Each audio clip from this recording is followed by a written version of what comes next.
Joseph Bruin entered the slave trading business in 1840 on the outskirts of Old Town Alexandria. He became financially prominent but singularly reviled more than any of his peers. The majority of slave traders only remained in the business for a few years. He conducted operations exclusively within his still-standing red brick headquarters that he purchased in 1844. He and his family lived next door in a structure since demolished. His entire property also included a fenced-in open space that was employed as an exercise yard for captive. Bruin and partner Henry Hill recruited slave inventory from predominantly Maryland and Virginia. They merchandised their slaves via New Orleans-based auction sales. They concentrated their operation on smaller consignments, typically under 20 individuals.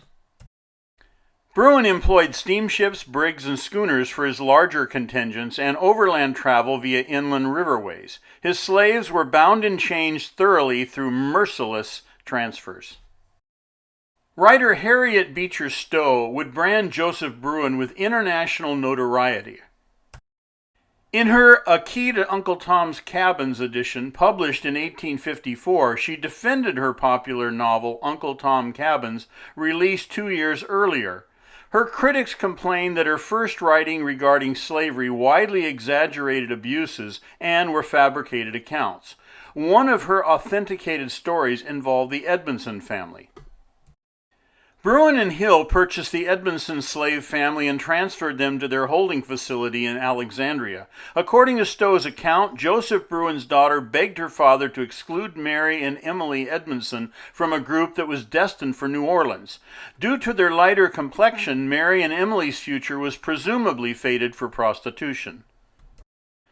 Their father, Paul Edmondson, traveled north in an attempt to raise funds for the purchase freedom of his two daughters. His timing and ultimate good fortune was the result from a yellow fever outbreak that had occurred in New Orleans. Bruin had presumably declined lucrative financial offers for the two girls. News of the outbreak prompted him to sell immediately to protect his investment. Paul Edmondson would successfully purchase his daughter's freedom. Joseph Bruin fled Alexandria during the Civil War, but was captured and imprisoned in Washington, D.C. His jail would serve as the Fairfax County Courthouse until the end of the war.